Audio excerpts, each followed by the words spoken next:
Welcome to Framework. I am Al Schwartz. With me, as always, is John Bernard. It's me. We are here to talk about The Dark Knight in our Nolan-oscopy series. We have a special guest with us, Mr. Michael Martin. Mike, say hello. Hey, guys. Hey, Michael. Michael, I got a question for you. Sure. Why does The Dark Knight rule so hard? Wow. If there was just one answer, I don't know. I mean, I think Ledger is a huge part of that, obviously. If there's one answer, it's probably because of Heath Ledger. Yeah. Right. I mean, it has a lot. I think, I keep going back to there, and I should have reread the entire review. Peter Travers' review for this for Rolling Stone back in 2008. There's one phrase that stood out to me that he used that I think really nails it down. He called this film a dark thunderbolt in the midst of a bunch of lighter summer fare. And I think that's one of the reasons why. And I have a lot. I mean, I took a lot of notes rewatching this. And I think Ledger's a huge part of it. And I think we need to talk about the so-called grounded reality part, which I don't think means what a lot of people think it means. But I think that's a huge part of it, because rewatching the film, especially after not watching it for so long and having watched like Marvel films for so long, I was really struck just by just how damn cinematic this is, and how I don't mean weighty in the sense of this is like this deep philosophical treatise on life and everything, because I don't think it really is, but Dally's relative to blockbuster comic book fare, yeah, but there's a weight to it that I think that hasn't gone away, and I think that's why. I mean, I think there's just Ledger and the tone are the two big things, which are related. Ledger defines the tone. Yeah, I mean, the script is right up there too. The script is so good. It's such a smart piece of writing. It is so well structured. It is so clear in the themes that it's exploring, and the dialogue is just awesome, crackling, brilliant dialogue. It's so quotable. The characters are all terrific. They're all right there on the page, even before you add the secret sauce of these incredible performances. Yeah. All right. So John, let me throw it to you this way. Then this relates to the grounded reality thing and what you're talking about with the script. But so the plot of this movie is just complete Swiss cheese. Like it is holes everywhere. You could pick apart almost every scene of this movie on a logical level. Why doesn't any of that matter? Well, I have a theory about that, actually. I have a larger Dark Knight theory on why that's all to its advantage. But I do think it does get to one other thing, though, which is that this is not like a perfect film. This is, there are definite things in this movie that are kind of like, oh, well, I guess that didn't matter, that they just distract you from. There are classically perfect films that you can kind of look at and be like, Back to the Future has no real problems or flaws, or it shoots a perfect game or whatever. This one is not like that. There's Back to the Future is the example on a script level of being airtight in a way that this is definitely not airtight. Right. This is this has scenes that end without really ending. It has cuts that don't make sense. Like all of a sudden Batman is in a place where if he were physically there, the person would have seen him immediately, but he doesn't, because it's a movie shot rather than actually, that's how we're perceiving it. There's a lot of shorthand in here. None of it matters. It's a great example of how you can get away with all that shit, and it does not matter if you're doing the big things right.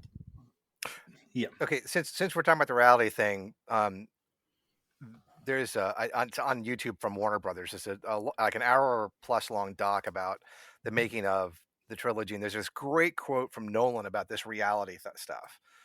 And is it okay if I go ahead and throw that out? Yeah. Please. Okay. So this is a direct quote from Nolan. So he says, "It's not necessarily about a direct reality, because I think the films are extremely heightened and they're extremely operatic. But it's about what I suppose you meant, what you mean by the term cinematic reality. It's about giving the world of the films and the characters as much weight and validity as they would as if your source material were not a comic book. If he was a character in another genre of film that you were having to introduce to the audience for the first time and get them to believe it, that's really what my use of the word reality is all about. It's not about a literal reality." And I think that that's something that, now obviously both Warner Brothers and other folks and a lot of the press stuff, that whole grounded reality gets really thrown out. And I think especially in context of the time versus what Batman was before, that gets there. But I think kind of talking what you just asked, Al, and what John was talking about, that this reality isn't about this one-to-one verisimilitude of our walking around reality with the film, and I think that's why I can get away with this stuff. I think because there's such an emotional and I think personal reality in this film that stuff in a way just it doesn't matter. You're caught up in it. Well, yeah, it's certainly mesmerizing in that way. That it is Yeah, impossible not to be like caught up in this movie. yeah, Yeah. I mean, I disagree with you to an extent that I do see. I think people in defense of the Nolan movies like to sort of dismiss the realism aspect of it and say, yeah. no, they're still doing comic book stuff. Like we're not talking about Batman Begins today, but Right. from a 30,000 foot view, the like vaporizer water thing is not that Right. far off from what the Adam West like 1966 Batman movie plot Right. was. And it's like, yeah, that's true. But when you get down closer to the ground level where these movies live, they're making real efforts to be more realistic than Oh, any other comic absolutely. book movie you can Yeah. find. And Yeah. I don't want to take that away from them. Like Right. even by Right. way of defending them somehow, Right. they are very successful at doing Right. that. And that there are drawbacks to that. Like the one-liners tend to land with a bit more of a clunk in these Yeah. Nolan movies because I think they're so successful at grounding the tone otherwise. But also, The Dark Knight, I would say, is the least grounded or like realistic of the trilogy. You really I think mean, I don't so? know. The Maybe third we one get to is. Rise as like the third one goes. Yeah, I guess like plot wise, it Yeah. leaves Planet Earth a little bit, See, but I think both Begins and Rises are a lot more comic booky than I think Dark Knight is absolutely the most grounded of the three. I mean, Begins, you tell you, we got the microwave emitter, we've got secret ninja societies. I mean, all this kind of stuff that's going on, the futuristic train rails, and I mean, all that kind of stuff. I think really plays into this. And Nolan famously had the crew screen Blade Runner, so it was a big visual kind of influence on Begins, but and then as I think John was saying, Rise is really. I know we're getting ahead of ourselves as far as talking about other movies in the series, but yeah, Okay. I mean, I don't know. I I don't agree. know. Like, on a plot, there are plot elements in the others that are more Okay, outlandish. But okay, what I think where the Dark Knight is different, and I think this works very much the movie's favor, is that there is a sort of, I guess, heightened sense of reality. yes, of There is course, everything feels off in this movie, and that probably all comes back to the Joker and the element that he brings to it. But the Joker is such a perfect villain and just like villainous creature that he warps reality around him, and it allows the movie to operate on a sort of like dream logic level. Like there is this movie has the logic of a nightmare where the antagonist that's chasing you around, you're chasing them, is always one step ahead of you no matter what you do. And you know you're trying to throw a punch at the monster and it's just like you're punching through water and it just can't land. You can't land a hit on this guy no matter what you do. And that works so much better, I think, in The Dark Knight than it does in Dark Knight Rises. It's tempting the same thing even, but that allows going back to like the plot holes. The plot holes don't matter because the Joker and who he is, yeah, that he is as much of an evil genius as any scene needs him to be, and yeah, he is got a perfect elaborate plan for everything. But also, if his plans don't hold up to scrutiny, they don't have to, because he is a psychotic clown who is not interested. Mhm. He's not motivated by either profit or self-preservation. And so when you're unmoored from either of those things, the villain's plans can be whatever they need to be to make life as hard on the hero as possible and make the scene as harrowing as possible for the audience. Yeah, I mean, if we're getting right into the Joker then, and how he works in this film, I mean, I think that is the exact answer to your question, and it is because he is purely representational. Like he has some reality to him, obviously, and in that Heath Ledger is giving some version of a relatable performance in this. I mean, it's a performance that functions in many ways successfully, but um, what really I think for me, the reason this works at all is because I don't think he's a person. I think Right. he is, he is anarchy and chaos and kind of like above all entropy. He is a force of nature in this. And if he is not literally supernatural, I think that it doesn't matter.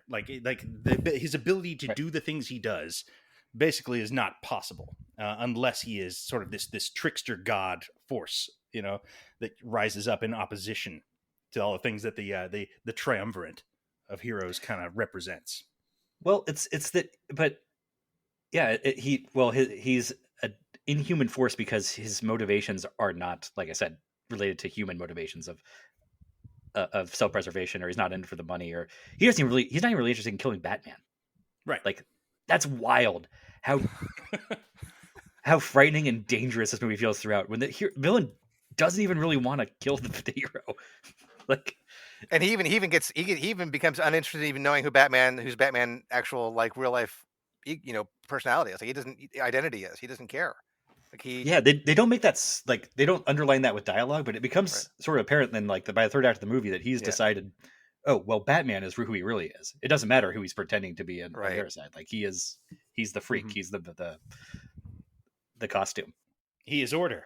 He is the authority of the state, or authority, as it were, and he is the countermeasure to him, to the Joker, that he just has to Well, crash against, and that's why it all works. that's the thing. But I've functions on always thought level. that's a weird fit. That Batman representing order is odd because he is a extra legal vigilante. Like, Harvey Dent represents order in this movie, I would say. Yeah, but this is something I think, but he still represents order because ultimately Batman is not about. He's not a revolutionary. Like Yeah. his goal is not burning the system down and rebuilding it. His ultimate goal is healing the system so that he's not necessary anymore. And this is explicit within the Nolan films, and it's a little fuzzier if you get to comics or other movies. But here, I mean, his whole goal is, hey, I want the system to not go away or be replaced. I want to fix the system. So The he status really, quo. Yes. yeah, yeah, Mhm. That's a very good point. That's a really good point. Batman is ultimately an institutionalist, yep, Yeah. for as much as he is operating outside of all those institutions. yep. But that's also, but I think what I was saying earlier, what makes the Joker such a great adversary for him is that the Joker can zero in on the hypocrisy of that, Right, and because sort all of like three of those insert guys, himself into that crack. all three of those guys, Dent, Gordon, and Bruce Wayne, are all very much for the system, except they'll skirt the system when they think they need to. Like one thing I really love about this movie is that while those three guys are all clearly good guys, they all clearly have the best interests of the city at heart. Even Harvey Dent, they're all compromised, Yep. in some way or another. Not in a way where you don't root for them, but in a way where you have to kind of consider what they are, where they're coming from, and what blinders they have on. I think they try to address this more in the third film, but they do it more successfully here, I think, in that every single one of them has, a blind spot. I mean, Bruce Wayne has enormous blind spots in this. Like, he's missing a lot of the bigger picture, Mhm. because of Rachel, because of a lot of things. I think it's something Al talked about a little earlier. I think what's kind of cool about uh, Dent slash Two Face, Joker, and Batman Bruce Wayne, and kind of what you guys are doing with the Nolan-oscopy series, is how they play into Nolan's ongoing themes of identity, illusion versus reality. Because you've got three guys here who are all dealing with trauma in a certain way, and their way is basically creating illusions using theatricality, using these tools to essentially redefine their identity and reality so that this trauma can be handled in whatever way that they want. Now, all of them ultimately, obviously unhealthy. I mean, in the Joker and Harvey in Two Faces, explicitly so. But and to kind of get ahead why this movie is so great, and I know I'm jumping themes a little bit, but I think one of the things that surprised everybody when this movie came out, and we can talk about whether it really says this or not, but the film does seem to lean sometimes in suggesting, hey, maybe Batman not such a good idea, which I Yeah. think was really, especially at the time, was revolutionary in terms of making a movie about a comic book hero, because the expectation is to ultimately reinforce, hey, we really need this guy, or kind of do what, like, Civil War does for the MCU, which is do a little bit of playing both sides, but ultimately land on, we really need these guys to work kind of without a net and without any constraints. Um, Yeah, I mean, the Yeah. question of escalation is kind of unanswered at the end of yeah, this. it Like, is. if Joker kind of rises up, and in my reading, he rises up explicitly because of Batman, Yep. then that just sort of doesn't end. That doesn't get resolved. I mean, I guess that their answer is to cheat again. Is to kind of shut it down, and skirt the official, the truth once again, kind of. Well, that's But what makes. I mean, that's because it's a Nolan movie. Like well, that, yeah. it has to evolve around embracing a lie. Mhm. But I mean, I think that's also another very, very good point. That even Harvey Dent, who's the upstanding guy of the bunch, like the movie makes a great deal of hay about his importance as a symbol, and it's almost like the people of Gotham knowing that there is somebody out there who is willing to take on the mob or whoever like head on is almost more important than whatever he's doing in a courtroom or whatever sentences he's actually getting these guys. It is just showing people that there is a fight going on within the institutional pathway that Batman's trying to shore up in his roundabout way. And the use of that as a symbol, as a representative figure for the city, is what kind of convinces him that he can stop doing this, which I guess is his ultimate goal in this. Right. I mean, this is not a Batman who is like, I am driven to do this forever, which is kind of cool and kind of one of the least comic lore versions of this that this character embraces. Like that's like the least Batman thing about him, classic Batman, that he wants to. I love that Bale is not the classic just James Bond, Batman who's the best at everything and the most upstanding and the most handsome and everything. I mean, he's plenty handsome. But It's funny that you mentioned that because in my notes, because I rewatched Begins, I rewatched Dark Knight for this, and one of my notes was Lucius Fox Q, Bruce Wayne as Bond. Because I mean that I feel like that strain is really there in some respect. You're right in the sense that we know because there's 3 films and what Nolan's intention was all along that this Bruce Wayne doesn't want to be Batman forever. But I mean I feel like in these first 2 films especially there's really strong parallels or kind of like invocations of Q and Bond. There's definitely Bond parallels. I meant to say that he doesn't have like all of Bond's skill set and right. like additional like layers of moral rectitude that aren't even there for Bond. The way that the comics can present him as a paragon in that way sometimes. Well, that's but I'm not super versed in the comics, so I shouldn't this is secondhand. I mean, it is part of what we're talking about when we say this is grounded, though, is that he is not a children's figure version of Batman, which is what we usually get. I mean, he's a children's character as often as not. That's certainly the Michael Keaton one. It's a dark children's character, but I mean, it is that black and white. Or the animated series, a much agreed upon to be great version of this character. Is the one without sort of an adult interiority. Bale's kind of the only one who has that. Of all the Batmans. I mean, I guess the animated series flirts with that from time to time, or the Mask of the Phantasm people will defend it on those grounds. I mean, it's not really in the same realm as the Nolan movies, but it's closer to it than the Schumacher movies, let's say. Of course. But the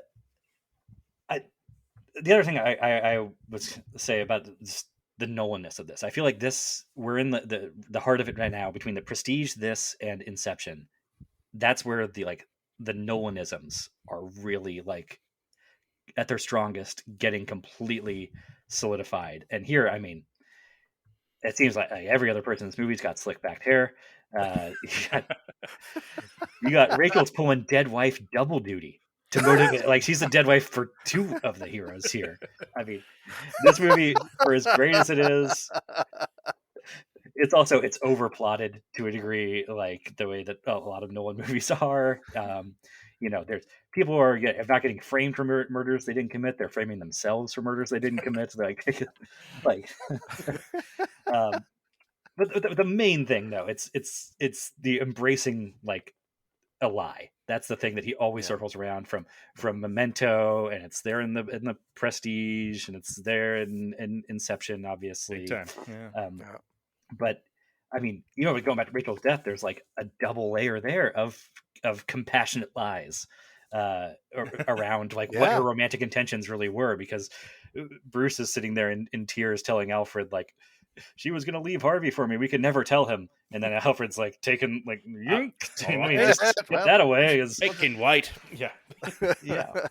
And that's before we even get the actual climax of the movie and the whole like crux of, sacrificing Batman's reputation in order to maintain the symbol of Harvey as the White Knight, which I think is just fucking brilliant. It's a So great good. ending for a superhero movie because it's something we haven't really seen that exact thing ever before.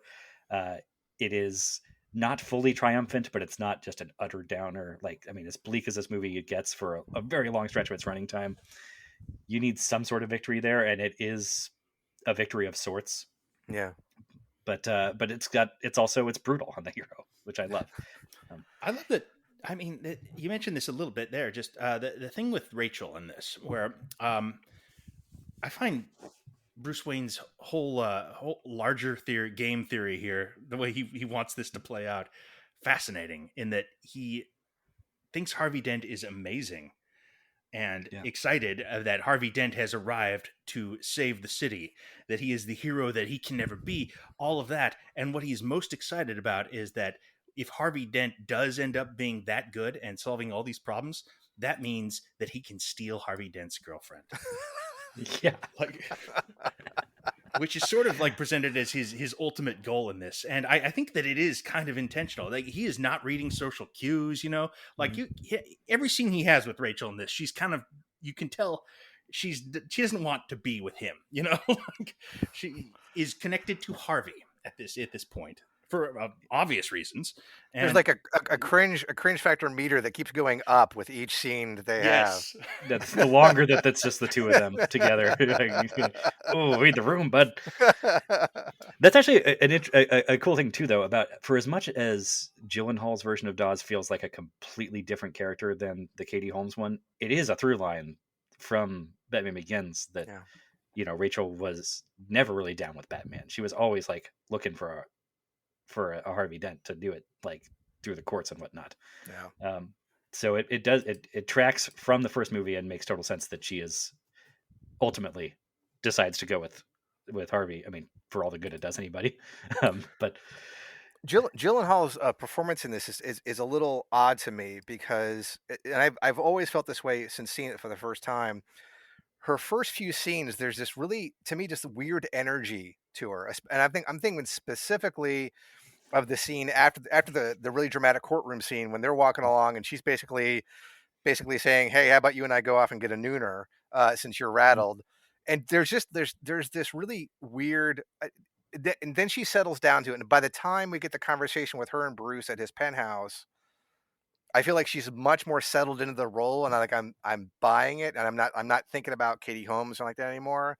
But there's this I don't know, there's this like I said, the weird energy, and I have no idea what order the scenes were filmed in or like that, but I don't know. Do you think that's a reflection of like the character progressing through just the plot of the movie? That like when the Joker once the Joker rears his head, things get more serious, and she's like, it's not quite as much fun. I mean, I suppose when the guy's trying to shoot Harvey in open court, it's not really fun and games, except the scene kind of plays that way. That's, I mean, it ends on a laugh. He has a punchline at the end. That's there's shorthand in that scene that I'm kind of like, okay, fine. Yeah, that's cute. He overplays his hand a little right there, which there's so much going on in this movie. I kind of give him the benefit of the doubt when they have to do that with Harvey. Gyllenhaal is such a step up here. And because she reads as an adult. As she's no longer a teenager. I mean, she's a horny adult in that in that hallway. But but it's not a common occurrence in Nolan films. That's true. Is this the horniest Nolan film by default? That's a good question. Prestige it doesn't have any sex scenes, but people are having. I don't know. I think Rises is a little hornier. I think it is. Rise, just by probably. Yeah, it's Catwoman. Well, it's the least horny Catwoman ever. Right. He does at least have sex in that movie. And I had Bruce Wayne also, finally, get some. So on screen at least. Oh, you were talking about the kind of placement of the film in Nolan's canon, and I thought about this too. And I was thinking about, John, what you were talking about, maybe you're both talking about it, just how the film gets away with a lot of this kind of really Swiss cheesy plot line, or just things that don't make really any sense. Like, how the hell did the Joker get explosives on two fairies in the hospital? All this stuff that just never could have actually happened. Because he's a ghost. That's how. Right. But I was also thinking, and I know I'm skipping ahead in your series, but I was thinking about Inception as well, because Inception is commonly understood or interpreted as a metaphor in filmmaking itself. And I was thinking about that. To me, is almost like this kind of retroactive key to this kind of stuff, which for a long time, a lot of people were really nitpicking this kind of stuff in the film. And I think that in a way, Inception's kind of like this Rosetta Stone for us to look at a lot of his filmmaking, where he's trying to tell us, hey, that shit just doesn't matter. Like, that's not the point. And it's not what we're looking for. Despite the fact that we do get this grounded reality of Alfred and Bruce talking about the order of the masks that they have to order in and stuff like this, which is kind of nitty gritty. But I don't know. I just thinking about how Inception seems to kind of help peek backward into Dark Knight about that. But this is sort of what I was getting at earlier, is that for as much as Inception is ostensibly a movie about dreams, The Dark Knight, I think, accomplishes the feeling of dream logic way better than Inception does.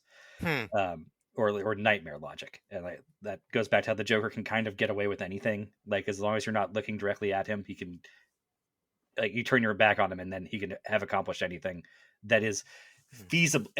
That's where the supernatural element of the Joker comes in. Is that if there's any way you can get to a no prize explanation of, like, well, I guess he would have to have done this and this and this off screen in order to make this happen, you can get away with that with the Joker, because he's crazy enough to have actually done all those things in a way that Bane or Ra's al Ghul are not, like, because they have more logical motivations. I don't think you could get away with explaining what the Joker does in this. Like, all the things he accomplishes in this movie off camera, all the places he sets bombs up, all the crazy people that he finds and recruits, all the incredible intersections of intense planning and wild improvisation that would be required for all of these effects to come into place. I don't think they make sense unless he's a representational figure. And, right. But that's what I'm saying, is they don't have to make sense because he's willing to do this high wire act that other more, like, intelligent criminals would not do. And he's got the luck of the devil. Like, there's just that too. And maybe that was harder to swallow in 2008, but since 2016, I'm like, yeah, sometimes some people just do have that kind of luck, and they can improvise their way through all kinds of evil schemes. But the other thing about the Joker, I'm not saying, like, it actually holds up to great scrutiny. I'm saying that the Joker has an elasticity to him that other villains do not. In a way, what you're saying is the scrutiny is the wrong way to look at it. If we can be so bold to tell somebody that you're watching the movie wrong, which I know is a little bit not the right way to go about it. But yeah, I mean, I agree with that. I think you're right. Yeah. I mean, there's lots of fan theories like, oh no, well, you clearly this and this indicate Joker was a soldier, and I think that misses the point so much of, like, what's being achieved with this character is to find anything that makes sense with him. That's not what he's here for.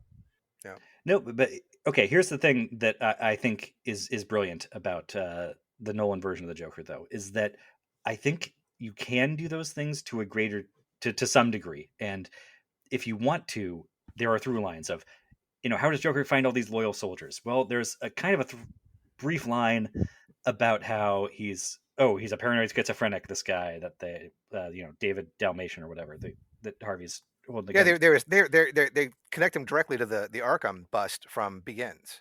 Exactly. Well, they do. They don't, like, really underline that with a Sharpie, but right. If you're, like, really concerned about it, you can draw that line. Right. Yeah. That all the crazy people got busted out of Arkham at the end of Batman Begins, and the Joker has sort of accreted them to him, and now they are the bulk of his people. And also, the Scarecrow is still out there peddling some, like, weaponized version of his hallucinogenic drugs on the streets. And you look at the Joker's henchmen in a couple of those scenes, and it's not a stretch to think that they're whacked out on something. And so maybe he's using that. And, like John mentioned, the theory about how, for as much as the Joker is unknowable in this movie and it's explicitly, like, defies having one single origin story, there is a theory that I think tracks pretty well if you dig into it, that he is, like, a former military interrogator type who was, like, a torturer for the U.S. overseas, and so he comes back with all his, he can lecture Batman on the proper method of beating information out of a suspect, and he also knows about improvised explosive devices, a lot about that, um, and that all that tracks very well if you want it. The movie very wisely does not make that any of that stuff explicit, Right. or important, kind of there, Yeah, if you want it. Yeah, but it's more. It plays him differently in the exact opposite direction, which is so much more effective. and I like that he's not explicitly supernatural either, even as I Mhm. believe that he is. I like that that's never like there's no scene where they're like it's a regular man couldn't do that. It's almost impossible. That they don't fall into the temptation of kind of underlining anything or explaining anything about him. Like it's so much more effective without all that. And Ledger's performance has all of these things in it. It has all these levels. It has all of these ways you can interpret it and still work in several other ways. I mean, there's a plane where he's giving like a Johnny Depp in Pirates of the Caribbean performance in this. It's that kind of entertaining. Well, it's a razor's edge of being awful too, because you put Jared Leto in that role, and like the scars on his face are so effective, but they're so close to being like way too much and like try hard, and he's almost in a Korn music video, but he's actually in this like dry British man's crime thriller, and he skirts right up against the edge of fitting there, and it's a thrilling, like electrifying place to be. And the other great thing about it is, I mean, Ledger's all over the place in this movie. He grounds him for his, like I said, as much as he's an ethereal, like supernatural being, he grounds him like physically in these spaces, and like you can see how like greasy he looks, and you can kind of tell that he probably smells bad. Like there's so many physical ticks and little things that give authenticity to the performance. The licking of the lips, the way he moves his hair around, all of that stuff. Even some of when the guy calls him crazy and he gets a little pissy about it, stuff like that. That's a great scene, and I think that's a scene that itself is, I think, really interesting to watch closely, because I think Ledger's just face and just eyes. Because if you watch that and you watch the through line in the film is the person that keeps dogging on the Joker is the first one that he goes after and kills. Of course, because it's Gamble who keeps, and like when Gamble calls him crazy, that's, I mean, in my own headcanon, just the look that Joker gives him, that's when Joker says, "All right, fucker, you're first." Yeah. Because just he really doesn't like that. He's so dangerous. Like he feels dangerous in a way that Ra's al Ghul or Bane do not, or I mean, much less, I don't know, Dr. Octopus or whoever else you want to use as a comic book villain. But man, he just, things do not feel safe when he is on screen. And even though like Ra's al Ghul or Bane, they have these more grandiose plans. I think it's actually another stroke of brilliance here is how, for as outlandish as the Joker's sort of means are, the scope of his plans are not that big. They avoid going like completely apocalyptic. He's not going to end the world. He's just going to fuck up Gotham really bad. He's not even like and they resist giving him like a nuke at the end, the way they can't in Dark Knight Rises. They have to bring that in, but they just realize they don't need it. It's just a few more drums of gasoline, but it's going to kill these people. And it's a philosophical conundrum that that's their moral stakes. They're not just moral stakes; they're also physical stakes. That there's hundreds of people that are going to be killed, but that's plenty. And it feels apocalyptic because Gotham is Batman's world, And again, it's a representational film. Gotham is every city. I mean, it's pretty explicitly Chicago here, but it's clearly every city. These are social issues within this film, that are kind of familiar to anyone who's lived in a city. And the fact that he's talking about bridge and tunnel crowds and stuff like that, and fucking with people's commute. These are relatable things that dirty. And that's another thing that makes it feel grounded, even as it's larger. But there's this kind of wire-esque attention to the minutia of how a city runs. There are different political animals kind of laced throughout the city that we kind of get to know a little bit, like that judge, the mayor, all the police commissioner, commissioner, all the victims, basically. but that's great economy too. He's kind of taking out all of the authority figures, Yeah, the the people. pillars of the institution. Yes, the pillars of the institutions. And that's, I think, another reason why he works so well is we talked before about how Batman's not a revolutionary. He's ultimately, supporting the institutions. And I think that's one of the reasons the Joker works so well, especially in this film, is that Joker is this dark mirror of Batman taken to this extreme. Because instead of, they both have in a way similar goals, which are exposing the hypocrisy, exposing the problems. But Batman's obviously goal is restoring order, civility, and trust. Whereas Joker says, no, screw that. Let's just burn it all down and show how bad everyone Yeah. is. Those were all bad jokes anyway. We're not. He Yeah. doesn't think they can be rebuilt because he doesn't think they Right. ever really existed. Right. But going back, I think maybe we can talk about just the, like, I don't know, filmmaking or cinematography here a little bit. And part of that is that you're right. This movie is such good use of Chicago, and now, like, I was newer to the city when this movie came out, and I didn't recognize it. And I was watching it really recently and realized, like, oh man, like, my office building that I used to work in is, like, getting a ton of play in this movie. It's, like, right outside Harvey Dent and the mayor's windows. It's right there. In that scene we were talking about earlier, where he's walking, or where the guy tries to shoot him in the courtroom, and they're walking out there, and Rachel's being all horny. I'm like, that is the dailies that are there. It's actually the courthouse in downtown Chicago. I used to go there every day for work. And like, you don't need that. Like, that could have been a set. There's nothing. It's not a really striking corridor up there that they're using. But I'm like, I have been on that floor. That's interesting. And then, of course, like the big truck flick showdown down and in front of the Board of Trade is incredible. And the whole chase on Wacker Drive, like, this really, if I'm talking about, like, all-time Chicago movies, it's, you got your classics like Blues Brothers and Ferris Bueller and Thief, but, like, this is up there, even though it's not supposed to be Chicago. Well, now the Chicago thing is interesting because it is so specific, but it's kind of specifically universal somehow. Mhm. And I'm not even sure how it pulls that trick off. I'm looking at this, and I've been to Chicago, I don't know, 3 days. That's the most I haven't spent there. And it still just screams Chicago to me, but it also screams every major metropolitan. This is every city, in a way that is, it defines Gotham, Well, I think, Chicago is a giant, metropolis, but it's got the skyscrapers galore, but it's also, because it's not New York or LA, it's a little more generic. It's not as we don't recognize, like, oh, that's the place from Ghostbusters, right? Or, like, because New York has been filmed a lot more. Well, the rivers and the bridge in the center there are kind of, part of that is just that it was in Dark Knight, honestly. Yeah, it plays into that too. Yeah.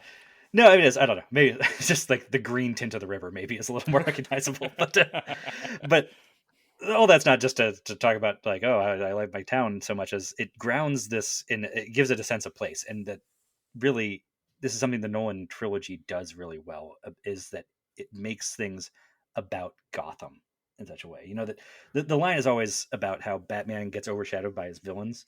And, in the Nolan movies, Batman's not necessarily the most compelling figure throughout. Maybe he is in Batman Begins. But after that, he kind of gets overshadowed. And but I think it does better than the Burton films or whatever, is make Gotham feel like a real place that is being fought over, and that is, like,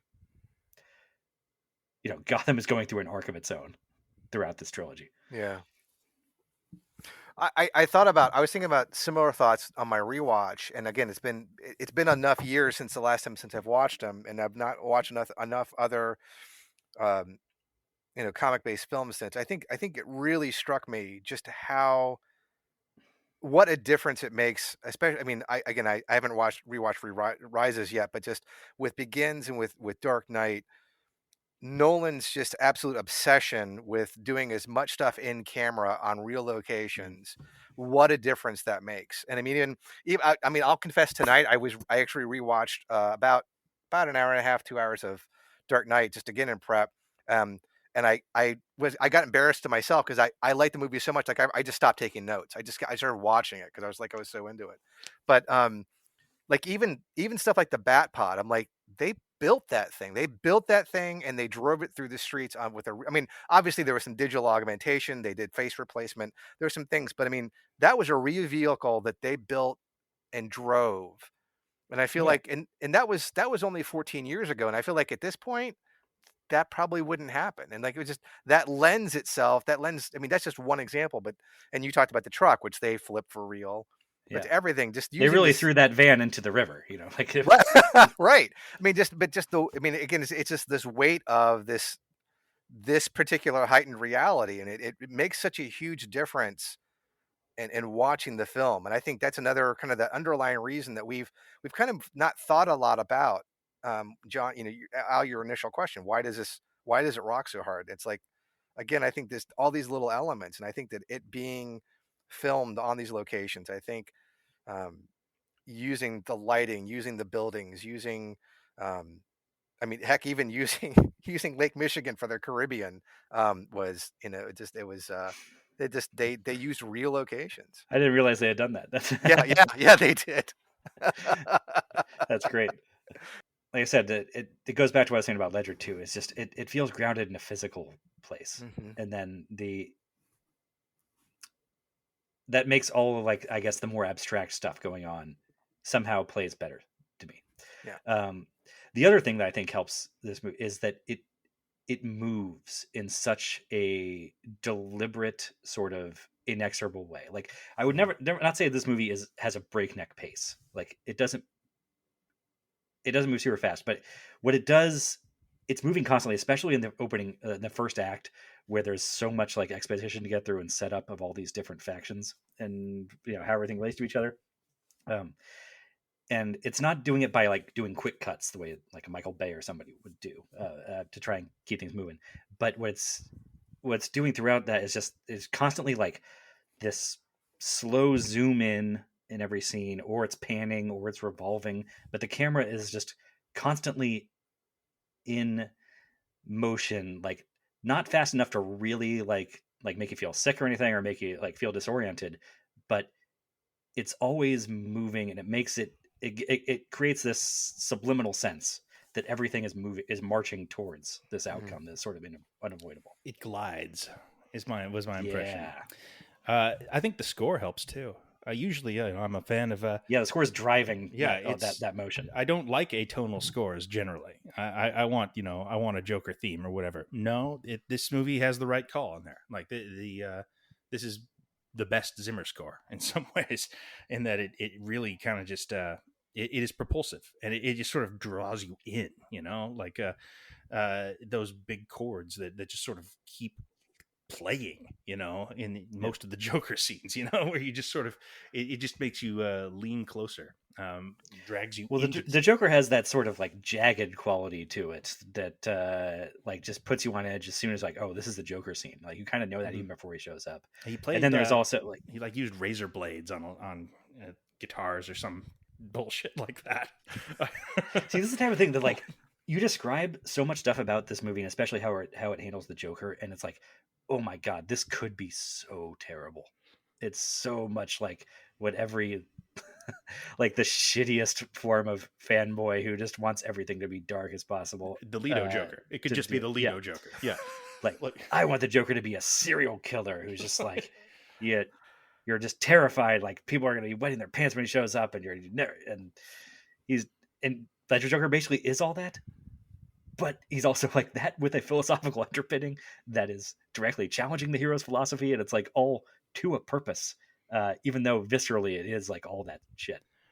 The scene where he the videotape leaked to the press of him murdering that other the vigilante, is that the scariest scene in any superhero film? Yes. I was going to bring that up when you guys were talking about that. And about why the Joker is scary, and I think it almost hinges on one small thing, and that's when his voice deepens and he shouts, "Look at me!" And I think that is fucking terrifying, and it really just hits home, just that almost supernatural, monstrous quality of the character. Yeah, that it is underlined something very important. I think is that he's having a lot of fun throughout this movie, and he's laughing and doing all this stuff, but he could get a lot nastier. I mean, I guess the pencil trick kind of does this too. Yeah. That like he could just like fuck you up if that's what he wanted to do, but he wants to do something more elaborate and kind of goofy, but also like crueler and more horrible. But yeah, that really where it highlighted to me. I've been thinking lately about introducing my stepson to some like more adult fare, and I was watching this and like, what a joke that this got a PG-13. Like, I'm going to show that kid Die Hard years before I show him this. I'll show him Mad Max or The Predator, like way before this. But it's like, well, we're going to take out all the F words and we're not going to actually show any blood on screen. And the MPAA is like, you got us, Nolan. I guess this is a children's movie. Like, you fucking kidding me? There is this maturity to this film. I mean, that's what it is, really. They avoid showing violence for the most part. It just is the implications of what's being shown, and not just for the characters. Although that poor hockey pad Batman, that he got it pretty bad. It looks like, but just for the kind of the horror of it is the breakdown of civilization and society, and how close you are to the edge at all the times. And these are sort of these things that sit with you after you watch it. And, the last 2 years, for example, kind of have underlined that stuff, like how close we all are to actually hitting anarchy. Not closer than we thought, is the answer. And it's all right there. And obviously this film, had ties to War on Terror kind of imagery. And that was certainly a very popular reading of it at the time. It kind of exists with or without that, if you want it. It's all there, but it's all kind of disposable. Is that kind of like just the mark of something that is truly brilliant, truly great, is that its themes are transposable to any period? Yeah, maybe that's not a requirement, but I think it's a sign that something's great. If that makes sense.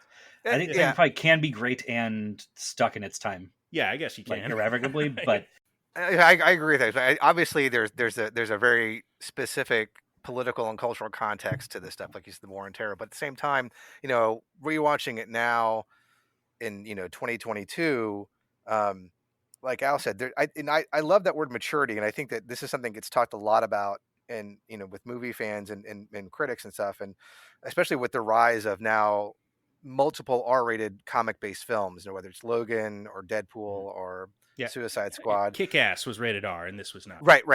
And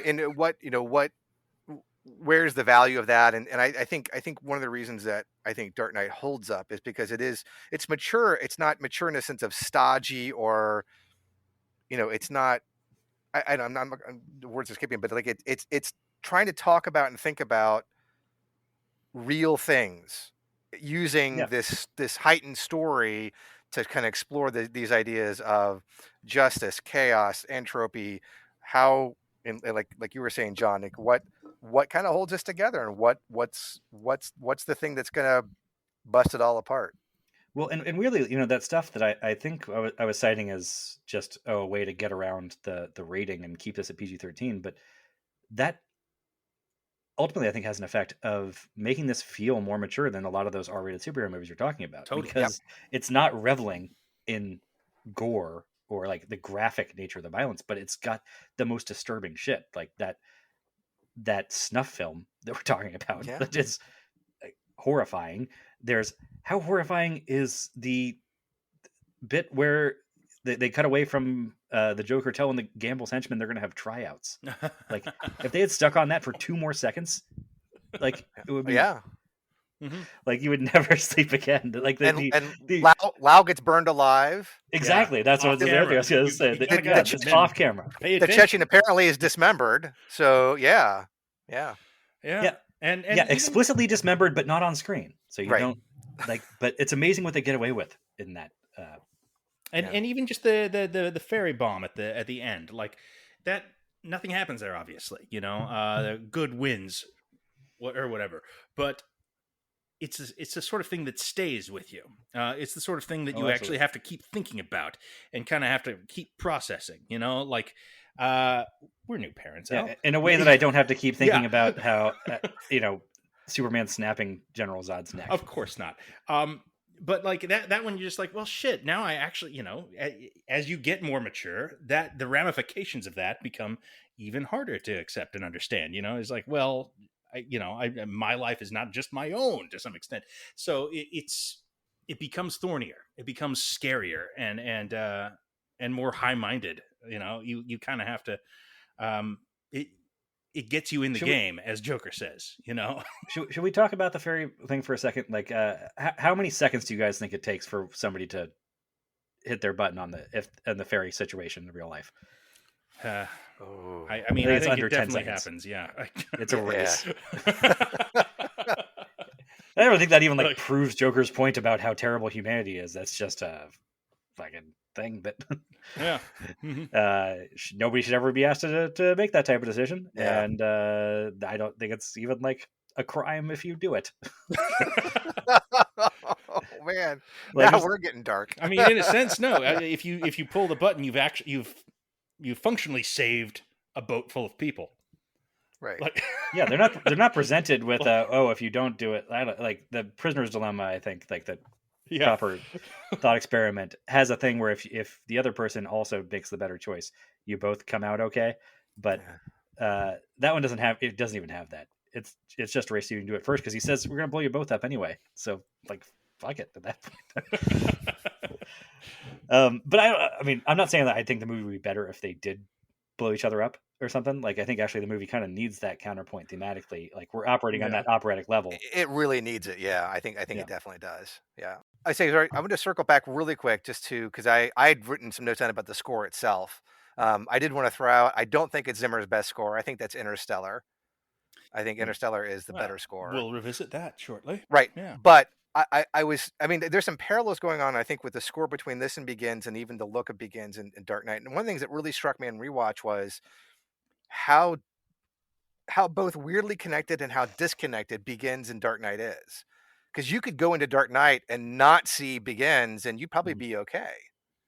But it's even, but like even just like visually, it's a thing. But Zimmer's score for Dark Knight, I mean, I think that's another, when we talked about in the beginning, Ledger's a big reason. I think Zimmer's score, because it really is another character in the film. Mhm. It really, really functions as this kind of operatic Greek chorus going on in that one single note that you guys talked about, which they do so masterfully. Because again, like in the beginning of the film, when the opening company credits, you get the little going on, then you get the rise of that, and then there's different scenes before the Joker's ever on scene, and you get that rising tone, and you just like, oh shit, what's gonna happen? Yeah, you know what? I just realized this is a Batman movie where the Batman theme does not play over the opening of the movie or the opening credits. The Nope. Joker's theme plays Yep. over the opening of the movie. Yep.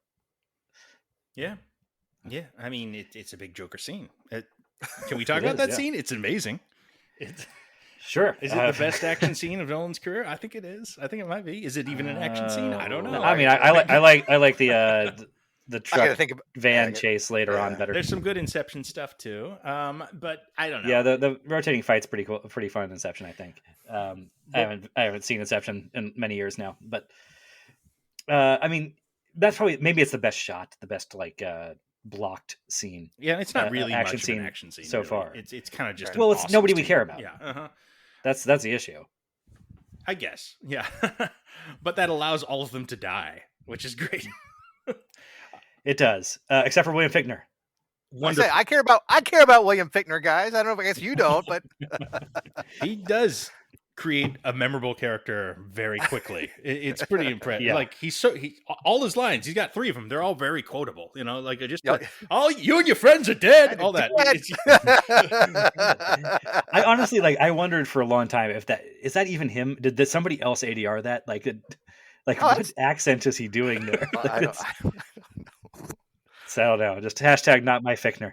And it of course is the loving homage to Heat, a Yeah. direct one. It's Yeah, I've always thought that was a bit overblown. People talking about, oh, it's just like Heat or whatever, and I'm like, yeah, I mean, It looks like Heat, and it is kind of it, about two like oppositional characters that are forces of nature in a way. There's some heat in this for sure.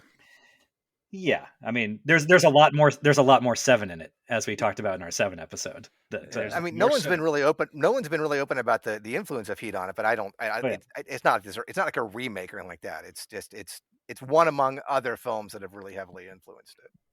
Yeah, and the influence is there in that opening sequence, especially. Yeah. And I think it's something because no one's acknowledged it, and it's an easier thing for like film geeks to latch on to. Right. But Right.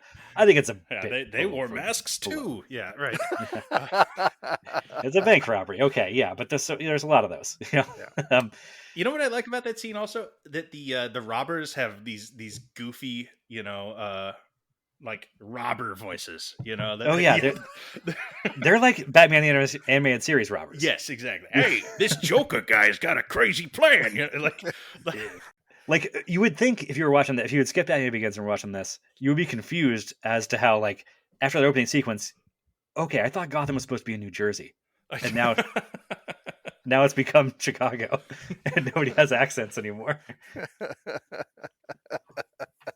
Great scene. Great scene. It is a great scene. And I saw that in IMAX. It was so cool coming in and Yep. watching that.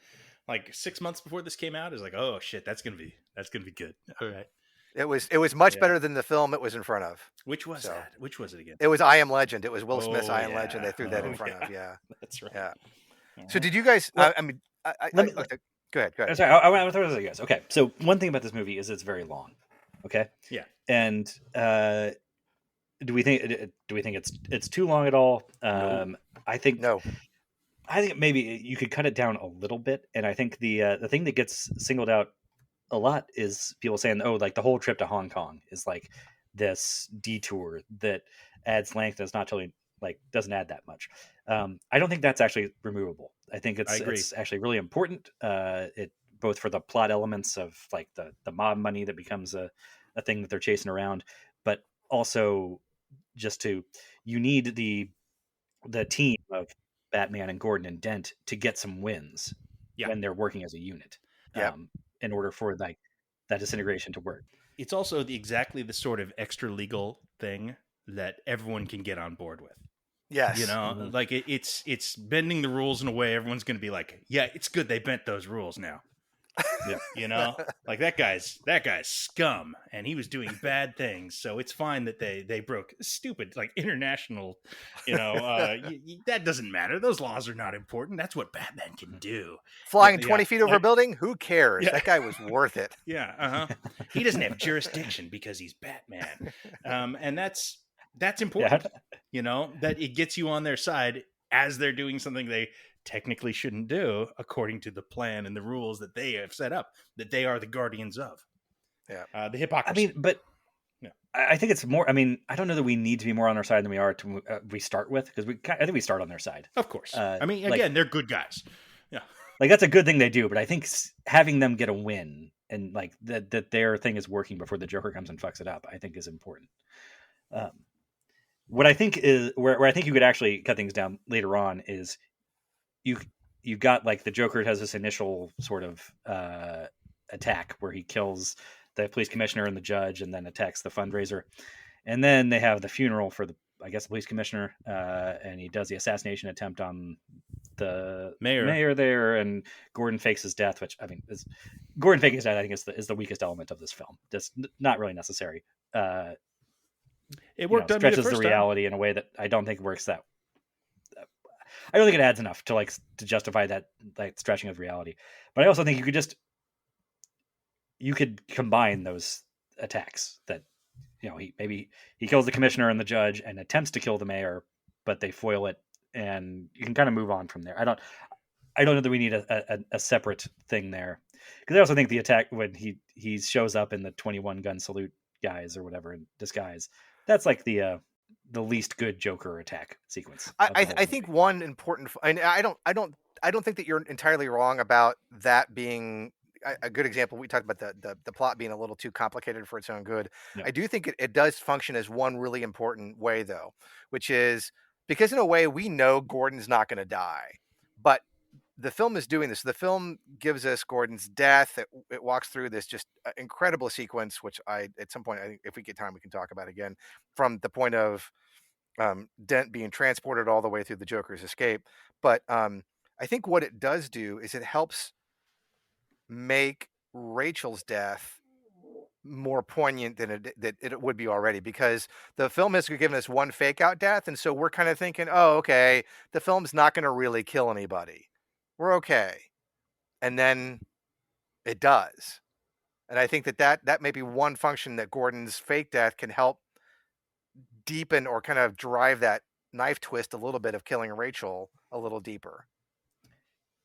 I don't. You know what's weird is I'm trying to cast my mind back to like 13 years ago, wherever this came out. But I don't know that I felt like, oh, they're not going to go there. Anyway, like it felt like once we're introduced to the Joker here and like into this movie, I kind of felt like anything could happen. That's why I thought Gordon died. With everything. I mean, Batman's not going to die. Yeah, I could almost buy that. And I mean, I think I knew Rachel was going to die because it was spoiled online for me by Devin Faraci. Well, Rachel. I mean, we can, the dead wife thing. Obviously, we can, land Nolan for it. But I don't know. It does so much work in this movie. Like, it totally works. It does, and I think that it's fair that you guys, obviously, John, you got spoiled, and Al, you said you think anything can happen. I don't know. I still think, again, contextually, in 2008, the heroic characters, especially the good ones, and Rachel definitely was one of those, just generally didn't get killed. Like, side characters got killed, henchmen got killed, but this main cabal of good people, they survive, and because not because they're good, because of course the superhero is going to go save them. So I think I think Rachel's death was, I'm not going to use the word shocking, I think it was unexpected for a lot of people. I agree. I mean, Alexander Knox survives the first Batman movie. Like, there's no reason for that. It did not happen. I think it happens more now. I think, now we're kind of in a place, I guess, this is more because of TV maybe, but I think we're in a place now where it's like, well, somebody's going to die at some point, but not so much back then. Certainly not in the Batman. Yeah. And well, this is after, thinking of like the superhero landscape back then, this is after the Raimi Spider-Man movie, like, did the whole Gwen Stacy setup only to like have Spider-Man actually save her instead of let her die, which is the whole like thing of the Gwen Stacy arc in the comics. So yeah, it was, I mean, this is a mean ass movie. Like, even with that Gordon fake out, like, and I mean, Gyllenhaal's really good in that scene too. And the way that the explosion cuts her off, right? She's about to start saying something, is like just rough stuff, man. Here's the thing that this movie does, or an effect it had going forward, is that, the whole grim and gritty thing. This movie's very, very grim. There, even with the stuff we're talking about, the fairy scene going in a kind of fairy tale direction. This is a rough watch.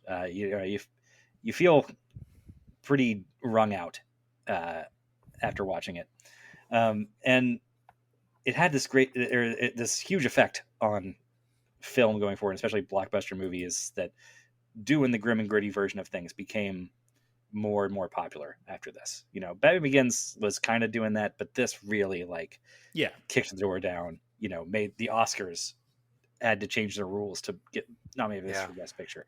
Sidebar about that, by the way. I wrote this down because it's ridiculous. The film's nominated for Best Picture for this year, for 2008. Listen to these and tell me if there's any that you wouldn't kick out for Dark Knight.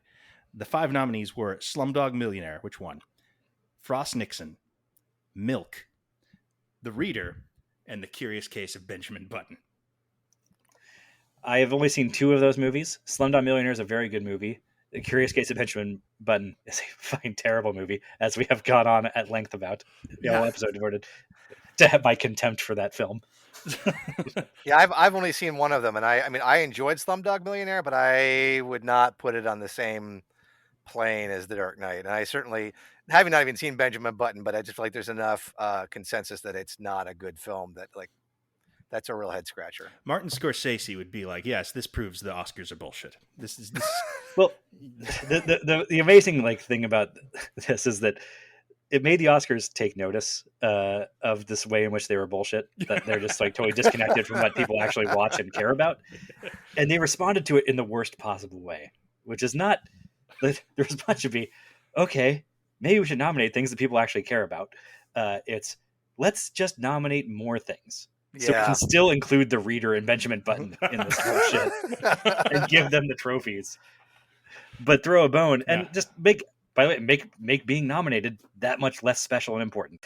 What I was gonna say about the grim and gritty stuff is that like, if it weren't for this movie, it would be so easy to be dismissed that like this is just the wrong thing to do with superheroes. Superheroes are inherently childish.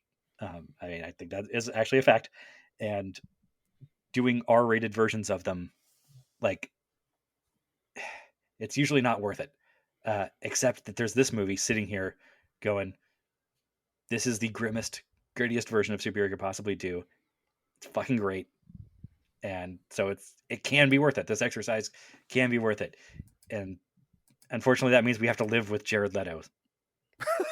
Yeah, I mean, it's what we were saying with Batman Begins. Like, there is, if you do it right, it works. You know, if you do a good version of it, then it's kind of undeniable. Like anything, if you do a good version of it, and this one does an incredible version of it. It really kind of lifts the hood on the entire superhero enterprise and be like, okay, what are the actual ideas here? What are the oppositional forces in a superhero supervillain? What do they actually represent to us as members of society? Who is Batman? You know, is he an institutionalist? Is he state power? Is he authority? You know, like, and who is the Joker? He is all these things that is in opposition to those. That is everyday life. That's stuff that you are dealing with, and that's, you know, it's what we're talking about when we say this is a mature film. We're not talking about like, yeah, a guy gets killed with a broken pool cue at one point. You know, that happens, and I think those are the obvious signifiers of mature. Mm-hmm. But that's what. Well, no, they're not. I mean, I think it's what we talked about before. Is what's mature about this film is that it's the ideas, and you just named all of them, John. That this film is earnestly and honestly concerned with exploring these ideas, and that's what makes it mature. It's not, and I love Deadpool. I love it. I mean, I have a great time watching. I don't think it's a particularly mature film in any real sense. I mean, it's a movie for 14-year-olds. Let's be really clear. Yeah, I think Deadpool is very like open about that. Right. Like, It is. It doesn't purport to be mature R-rated. I'm gonna pick it. And there's a real obvious not elephant in the room. There's a real obvious target about this stuff, which I'm a little reluctant to bring up because I actually like a lot of his films. But I think it's confusing sex, violence, or explicit material with maturity, and I think that's the problem. And I think studios, being studios, learned so many of the wrong lessons, especially Warner Brothers, especially seems to just learn all the wrong lessons from The Dark Knight, and it's very frustrating because I mean, it's a dark film, but it's a dark film because it's not for the sake of darkness, but because these are really difficult, challenging ideas, and to kind of explore them down a certain avenue, then it's going to be dark. I'm sorry. I think this is actually an interesting thing to look at. What would have been the right things for other studios to take away from this? What would have been the right lessons? Like, I think one of them would be challenging and really pummeling the heroes. Like, this movie is ruthless in how it attacks Batman and like does not hand him really any wins. I mean, so Last Jedi then. I mean, like, they well, I mean, I don't know. I would say Last Jedi is an artistic exercise, to say the least. Mm-hmm. And it certainly is trying to do Dark Knight stuff to some extent. Yeah, and I think along those lines, real stakes and consequences. Where, I mean, because again, Rachel's the kind of the example of this is that we as an audience we were invested in her as an actual character and human being, and then there are consequences to both the initial wins and then the failures of Gordon, Dent, and Batman, and that those all play out. And I feel like that stuff didn't get learned. It was like the superficial lessons, or like, they'll, yeah. It's a good question. I'm kind of still thinking about. I'm kind of processing what. You know, what struck me actually in terms of consequences, that we just did an episode recently about Spider-Man No Way Home, Hmm. and the end of that and the end of this movie reminded me of each other in a weird way. Where Spider-Man, especially the Marvel Spider-Man, is such a less grim, less gritty uh, milieu that he's working in, and character. But both these movies, one, I mean, they managed to have real stakes for those characters and real consequences for those characters. And part that's, yeah, they both lose like a female supporting character that's important to them, I suppose. But in both cases, they end with the hero having to accept a complete change to their status quo as a hero Mm. in a way that they do not want and do not like. And maybe the audience isn't even that keen on, but it is real consequences to their heroic choices. It's sacrificial. Like they're doing Yeah. Christ stuff. They're being the hero. Or Mhm. they're not being the hero. Or however you want to put it. They're giving themselves up for the body politic, which is something heroes don't generally get called on to do in movies. That's always effective when it happens. It Well, happens so it's rarely. not quite Christ stuff Like, here. I think it's almost like the Last Temptation of Christ, where Batman is the Harvey Keitel version of Judas Iscariot, who's sort of becoming the villain to history in order to prop up the image. Like he's in order to allow Dent to be the Christ figure, even though we all know that's a lie because it's a Nolan movie and yeah. we have to embrace the lie. Mm.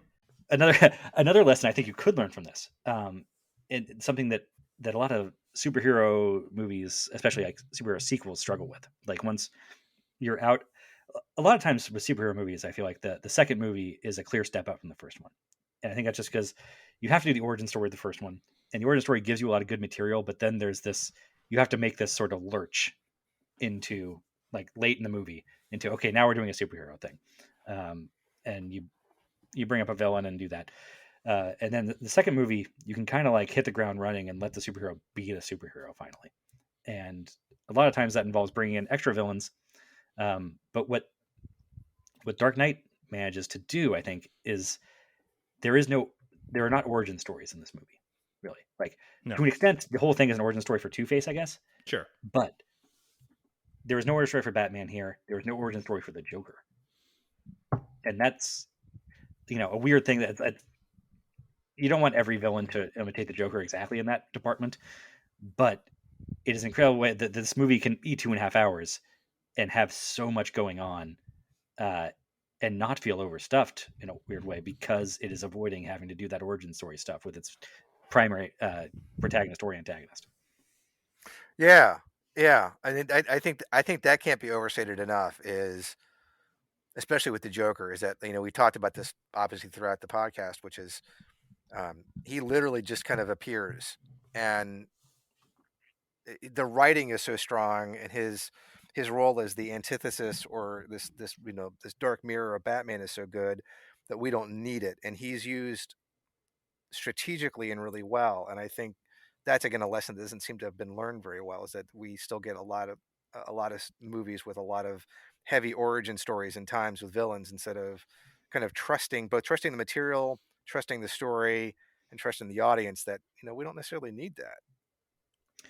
I think it's also though that it's a reflection of this movie was made in a pre-Marvel time Yes. frame, where now Yes. like Mhm. part of the reason why we're so bogged down in origin stories now is because everybody's Yeah. trying to pace things out. Like, well, we need to have a 14 movie plan here, Yeah. whereas this is kind of the last time that big blockbuster superhero stuff was done with just we're going to make this movie and then we'll figure out what comes next later. Yeah. Yeah, I mean, he's building towards a closed loop trilogy here. I mean, Hmm. well, who knows if he actually was at this point, though. To your point, planning to end it in the next one.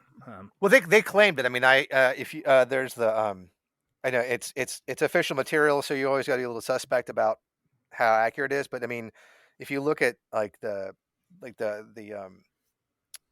art and the making of the Dark Knight trilogy, which is it's the official kind of companion to the whole trilogy, what Goyer says is that, no, I think it's Jonah Nolan says that they basically sketched out, and they uses that word basically in a high level, ideas for a second and third film after Begins was clearly, it wasn't the $1 billion hit that Dark Knight was, but it was a hit. So they talked about it. So they had ideas, but it was never this meticulously planned, Right. plot. And obviously, even if it had been, the really tragic death of Ledger threw all that into chaos anyway. So You think they would bring him back? I mean, I guess you would have to after this performance. I think you'd Yeah. have to. I Uh-huh. don't. It's Like, yeah, you'd have Yeah, to. it'd be hard not to. I in mean, some it'd also be context. almost impossible for there not to be diminishing returns. But it's Exactly. almost, but it's. I mean, it's hard for me to believe that there was much of a plan at all for the third movie because it really feels like they left everything on the table here. Yeah. As far as the Joker and Two-Face, who were like probably Batman's two biggest villains. Like Yeah.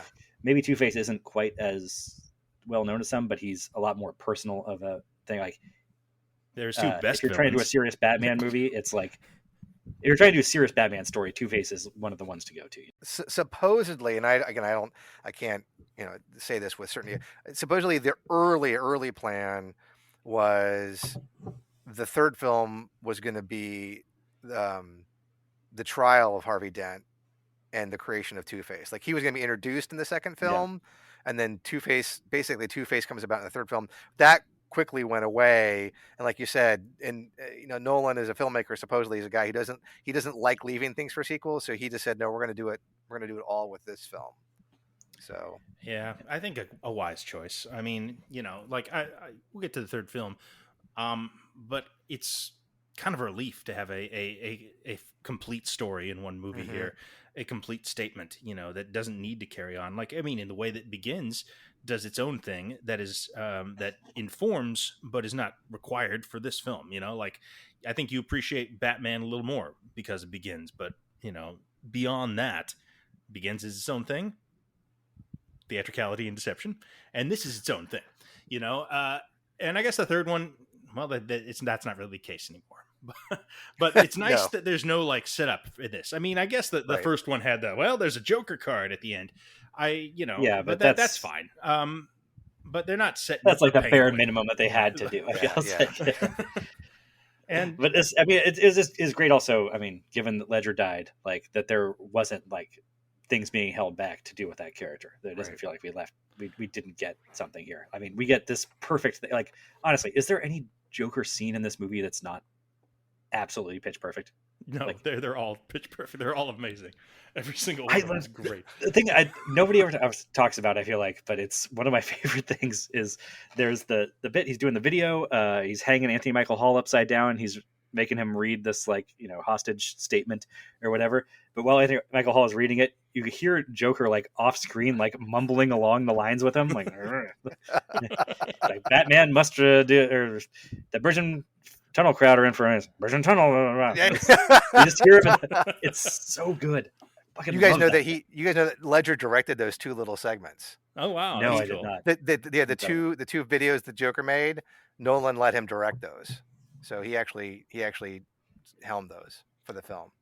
That's brilliant. And God, like again, how horrible would it be if you let Jared Leto have that kind of leash? He signed on for it, I mean, if you're going to talk about little moments, there's the one I noticed on rewatch, and it's when the Joker crashes Bruce Wayne's fundraising party for Harvey Dent. So when the Joker's going around and have you seen Harvey? Have you seen Harvey? And I didn't catch this the first time, but there's a bald guy that he says, have you seen Harvey? And the guy just looks at him, and the Joker reaches out and grabs his head and just says, no. And he walks away. And it's just so funny because it's one of those moments he could have cut his throat, but the Joker's just like, no. And he just keeps walking. And then he goes and beats up, Senator Leahy. But it was just this really funny little moment. Well, and I love too that they cut out the score there. It's like you hear somebody cough in that scene, which is my great little touch there. The whole ensemble in this is really great, aren't they? Like everyone in this is really on their game. Everyone's they're engaged, they're fun. Eric Roberts is great in this. Like I'm so glad you brought him up because Eric Roberts, things like that, when he says stuff like that, I don't know what accent he's going for in this movie. And I feel like somebody said to him, hey, can you outdo Wilkinson? Which he can't, but he seems to be trying. He's in the Wilkinson side of the pool for sure. It's not quite that, but I mean, it's a fun little performance, and he's that big ham, and that's funny. One of my favorite little things he does is there's when he gets a favorable flip of the coin from Harvey in the car. And he's like, "Oh, you're gonna make it." And he has this little like, yeah." Yeah, that's it. It was Ramirez. Just the way he says it. Ramirez. But you know, I'm a Chechen stan. I think Richie Coster is doing much funnier stuff in this movie. Yeah. There's none, maybe the funniest part of this movie to me is his delivery on "my dogs all hungry," and then he looks around for like an extra 2 seconds to like, did we cut? We cut, right? Like, I determined now, in like my 10th time watching it, that I think he's supposed to be like clocking the fake Batman coming in. But I always thought that was just a weird thing of like, they just didn't cut for an extra 1.5 seconds there. And he's looking around like, that wasn't it, right? We're not going to use that one. The first time I saw Richie Coster in a film after this, and I realized he wasn't Chechen, I was so upset. I was just like, no, that's how Richie Coster is supposed to sound. I don't think that's how Chechens sound. I don't know what he's doing, but it's wonderful. I love it. I'm so sad when he gets fed to his dogs off screen. This is the funniest Nolan movie, right? It's like easily the funniest Nolan. Yeah, I mean, it's not a tough field to like stand above. Mm-hmm. But it's a legitimately funny movie. This one, it has a lot of laughs for being as dark as it is. It is the one Nolan movie where I can think of more than one joke. That's it. You know what I really like? It's so weird, and it doesn't even really make sense. It's Kane. When they go to Hong Kong and he's on the boat with the ballerinas, and he's mad about it. Yes, he's make it put on her own bloody suntan lotion this time. No, the funny part of that is when he's turning away. Bruce dives into the water and he turns back to them, and he does like a little like flip over motion with his hand, like fine, flip over, I gotcha.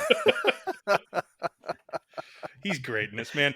He's got that centerpiece monologue about the bandit that they caught in Burma. That's so good. Saw as a tangerine. Yeah. Should we all just take turns trying to say tangerine?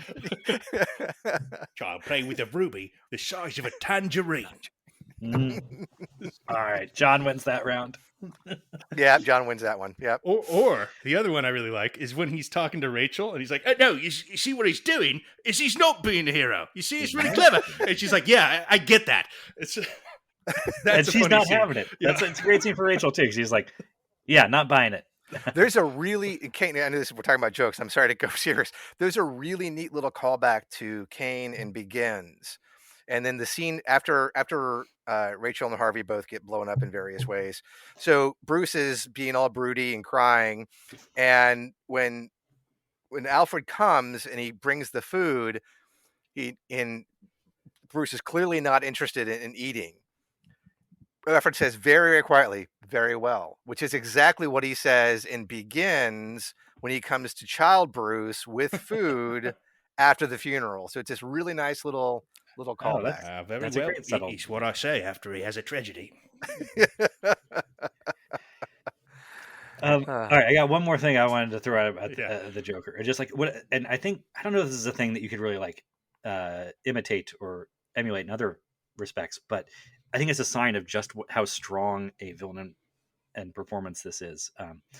Because I was thinking about how like both this and Batman Begins have a lot of villains, and in Batman Begins, it's like there's this nesting structure where Batman kind of has to work his way through. Like, oh, Joe Chill killed his parents, but Joe Chill works for Falcone, so now Falcone is the bad guy. Falcone works for the Scarecrow, but so maybe Scarecrow is a real bad guy. Scarecrow works for Ra's al Ghul, and now he's like working his way through all this.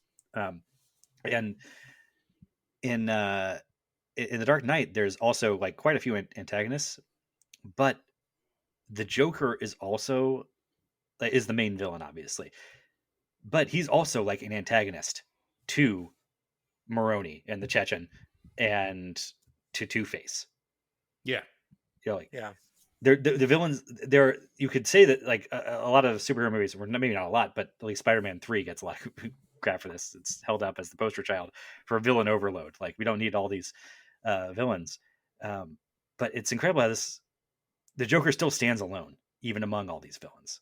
Oh yeah, yeah, he sure does. Yeah, he does. Yeah, and they all work though. All the other villains work on their own terms and in the way the movie Right. intends them to. Even Two-Face, who I think gets some shorthand here because we're so invested in Harvey Dent, throughout. It feels a bit forced through. I think it helps that that we know who Two-Face is. Yeah. Well, do you guys feel like Two Face like should have gotten more time or There's no time got for a it. movie to himself or anything like? No, I think it No. works as it should. I can see the strings though. I can see the hoops they're jumping through to make his arc complete. I never bought the scene with him and David Dalmatian. Yeah. Where he's like, where he loses it and he's playing. Yeah. That seems forced in. Well, for except he's purposes of not an really arc. because He's Two-Face. He's well, yeah, but he's pretending to play Russian roulette, but he's got the double-sided coin, so he's not really going to shoot him there. yeah. Mm-hmm. But yeah, I mean, it's certainly like the leap to all right. The way the reaction I'm having to this terrible hand I was dealt is that I'm going to now flip coins to see who lives and dies. That's a contrivance. Sure, it's a thing that fits with the. And this is why I'm with you guys. I don't think that. I think this is the most use you can get out of Two-Face in the Nolan grounded reality. Yes. It also, I think that he looks so fucking horrible helps too. that it's such a terrifying Two-Face look.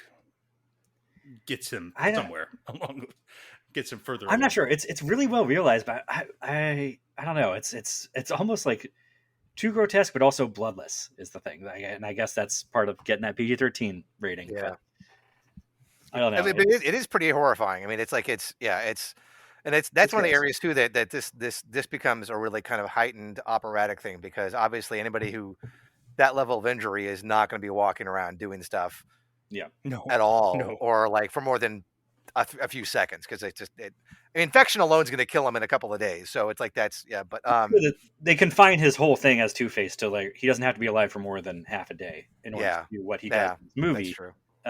And so I think that's granted the makeup and CGI there is so over the top that it's a little hard to imagine that it doesn't even look like a real wound, right? Right. No, like there's it's all gray. There's no blood. That's it's weird burnt. Thing. Is the it's sort of calcified skin. And it's comic booky to some extent in that he looks like a skeleton man on one side of his face. But I mean, compare and contrast. This is such a bad comparison, but I mean, I think it demands it. Like how Tommy Lee Jones looks, in Forever, he looks like the Grinch. He looks like the Jim Carrey Grinch almost compared to this. It's obviously very different aims and very different goals, but like when you come to like realizing Two-Face in this world, I think that they could have gone subtler and gotten the point across, and they didn't. And I love that. I think it's. I mean, they even have him in the suit that's nice and yeah, all cruddy on the other side. I mean, Nolan even went that far. So that was, yeah. Yeah, I mean, the reason I agree that like there's some higher pitch stuff there, I suppose that it's not quite as believable, but it's all thematically on point. Yes. Which is what a part of what saves this movie and what allows some contrivances. I think overall, I put more of it down to just the nature of the Joker as a character and as an antagonist, that he allows for a lot of contrivance. The whole villain getting captured as part of their plan thing, like, is harder to swallow for the like Bond villain than it is for the Joker. It's like, well, that's crazy and stupid, but also if he thought it would be a good time, he would do it. Like, that's the believable part. But there's also just the fact that everything in this movie is ruthlessly thematically on point to to test the morality of these characters and not really like solve things in a pat way for us. Like, I'm still kind of impressed by that so many years later. Yeah, I mean, look, I don't want to give away the game entirely here, but I think it's probably unlikely I'm going to have any other Nolan film above this in the final estimate here. I mean, I am just every time I watch this, I'm in awe of it. I think it's a flat out masterpiece, and Yeah. probably the best superhero film ever made. Certainly the one I would point to as being this is what the genre is capable of. This is when everything's firing on all cylinders. This is the Searchers. Would be the comparative Western. Like from when those were all really popular. That was the one that kind of cut beneath the bone and or cut to the bone of what was really important and interesting about the genre, and Yeah. brought it all up to the surface. I was thinking like back in 2008. I remember being blown away by this when I saw it in the theater, but also coming out of it and thinking like, okay, that was really something. And Ledger's performance was incredible, but there are holes obviously here. The Swiss cheese we talked about at length here, and thinking like, okay, when we probably that's going to hurt it over time. That this movie is not going to stand up to as much to ton of scrutiny, and also once like the hype around Ledger's untimely death dies down, this is going to bring this movie down to earth. And I've been shocked now, almost 15 years later. Like, no, I think my estimation of it has risen over time. Yep. And how much, like, that's why I led off this podcast asking guys like, why don't any of the problems with this movie that I can articulate on a logical level, why doesn't any of that matter? Because I'm still not entirely sure. But it doesn't. Movie this thing magic, works, man. It's as simple as that, maybe. Like it gets us in the pocket. The movie has us, and it knows how to keep that going, and we'll accept all the shit that it throws. Which it's not that much, but there are contrivances and things you have to allow for the larger points to work. But man, do those larger points work. I mean, I guess you could if you decided you weren't going to.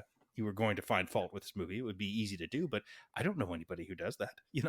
I think it lasts a lot more probably more than Dark Knight Rises does. But I'm going to be a lot harder on that one. For some reason, I find that one so much easier to nitpick. It's pretty easy to nitpick that one.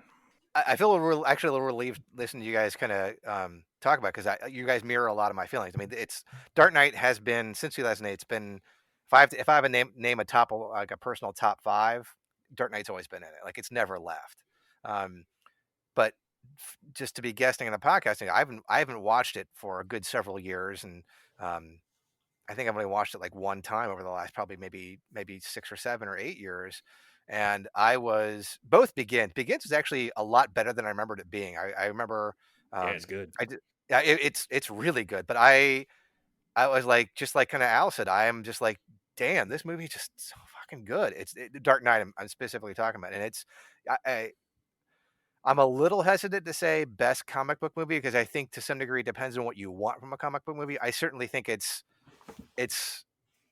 a fair nominee for it. And again, like I think of 1 or 2 Marvel films that I think I might place there, but again, it depends on what you want from a comic book film in that moment. I think this one, if we're going to talk about just film craft and story and thematics, I think this is probably still the best comic book movie ever made.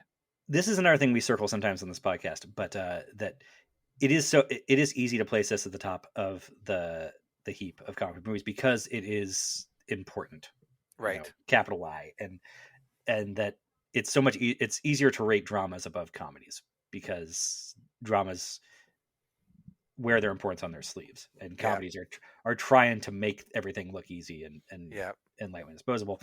And that's when you get down to it. I think I'm with you, Michael, in that.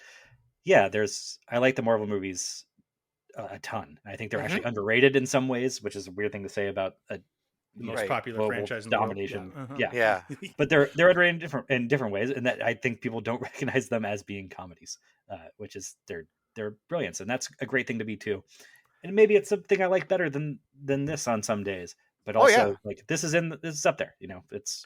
Well, I make no bones, but I will rewatch Marvel movies a lot more than I rewatch this. But for 2 reasons. First off, what you just said, this is a heavy film. This is a film that it leaves you chewing on stuff. And the other thing is that because I love the film so much, I personally don't rewatch the hell out of it because I want to preserve some of its impact. But I could, if we're talking about greatest comic, for me personally, I would throw Infinity War up in the conversation because of what it accomplishes. I mean, it's janky as hell. There's a lot of ways you can really get, but I mean, I just considering what it was the culmination of. I think it's a great comic book movie. I It's don't. the most comic book movie. Right, It, right. And that's what I mean. It obviously has different goals and different themes and different um, outcomes in it than the Dark Knight. So it's a little, it's not quite apples and oranges, but I feel like it kind of is. Um, well, but there's a so thing where it's a little backhanded to say that the Dark Knight is the best comic book movie because all the things we praise the Dark Knight about are about how it's not like comic books. right, right, And Yeah. Infinity War, as an example, like that wouldn't be my choice of Marvel movie, but it doesn't really matter which one it is. Like maybe I right, prefer Endgame or Guardians of the Galaxy, but those embrace the comic bookiness of it. right, right. And yeah, I mean, yeah, it is two different ways of looking at it for sure. This is what I like about Dark Knight and why I say it is, or one of the things I like about it and why I say it's probably the best one is because it really does kind of interrogate comic books directly and what is going on under the hood of them. What these characters actually represent, what they're about, what they mean to us, why they resonate with us, why they've been so popular, and that is never been articulated better, I think, than in this film. And aside from that, it's a very entertaining movie to watch. I've watched this many times. This is a film I've rewatched over and over again. The Marvel it's films, incredibly rewatchable. yeah, the Marvel films are fun, and they are more like this is exactly how a comic book is supposed to function. Right. Like this is like when they're at their best. It summons the feeling of being 10 years old and reading a comic book and being like, yeah, Iron Man or whatever. And it's kind of two different flavors that you don't.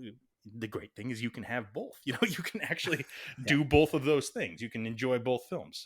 So when you get to like making a list of this is the best of the I go Dark Knight simply because it's kind of, it seems the most challenging and the most it says the most. It feels and it's the coolest. And things like that. It is sort of once again, for making a list, it's representational, and it is also a thing that is much more hard to hit. Not a lot of films get there with this kind of thing. It's got also like a villain who I think is like, I don't know, top 5 like all-time movie history. Right. Like, yeah. I know that's hyperbolic, or it sounds that way, but something's got to be up there in the top 5. And for me, I don't know. Weirdly, Hannibal Lecter is a more cartoony villain than the Joker, than Heath Ledger's Joker to me. But I'll say it this way: I'll put the Dark Knight at number 1 of comic book movies. But I'm glad that there are more comic movies in the Marvel vein than there are in the Dark Knight vein. Yes. Yeah, I agree with that. I'd agree with that. Mm-hmm. Yeah, I agree with that too. Yeah. I would just say another reason I think it's up there for me, and this is a really subjective one, and I don't know if we want to take time to talk about this too much. But the Dark Knight, the theatrical experience for me is seriously one of the best. It's up there. Like I know that. I mean, I love going to the movies. There's something really cool about it. But I can point to like probably 3 or 4 movies in my lifetime that just the experience of seeing it in the theater was so amazing. And this is one of the, because I saw the midnight screening on opening day. It was a faux IMAX. It wasn't full IMAX. We don't have any in the area, unfortunately. It just was, and I was thinking, I can like even just like the way the crowd just went absolutely ape shit when Batman does that flip with the Bat Pod, and just stuff that just, I mean, this was just such a, and another thing we talked about, because this was not to some degree what even a crowd who liked Begins was expecting. This was not your typical comic book movie, and this made the experience with that. There was just a really communal kind of almost cathedral like experience of watching the movie as in the theater when it opened up, that to kind of steal a phrase you used, I think about I think John used about resurrection, not resurrection but Matrix itself, is that sometimes Dark Knight kind of short circuits the critical parts of my brain. Like for me it's just so it's so great that I can't be very biased. I can't be unbiased about it. Like I'm very biased about it. Well, it takes a great film to get you there. 15 years later, like, are you still biased if it's still having the same effect on you, or is that just what the movie is. I think to some degree, yes. I think because I don't know if I've watched it as much as John has. Having seen it a bunch of times, it's never going to be what it was that first viewing. But I think what did surprise me watching it last week was, damn, this still hits. I mean, it still has a lot of weight. It's not going to be the same watching it at home, however good my system is at home, but it's still. It's unlike watching most movies I've ever watched, even still. So yeah, I mean, it's still there.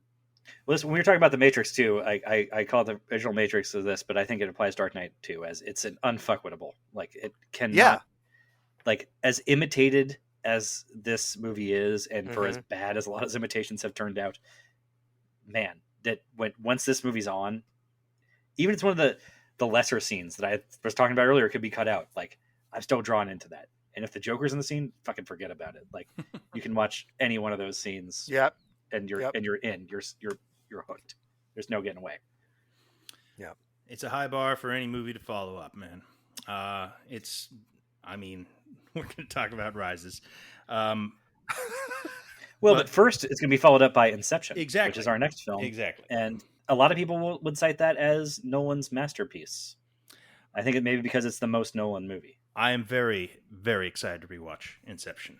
I'm looking forward to it immensely and talking about it with you and somebody, I'm sure. So that'll be the next time. Michael, thank you so much. This has been great. Thank you for having me. It's been great. I've really enjoyed it. I appreciate it, guys. Yeah, this has been terrific, and we'll have you back someday, I'm sure.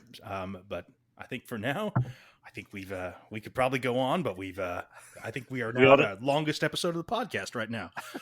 Before I cut it down, maybe. So we should probably. Can we all just sign off by doing our best imitation of our favorite line from the movie? My dogs are hungry. I'm not. No, I'm not. Harvey Dent. Yes.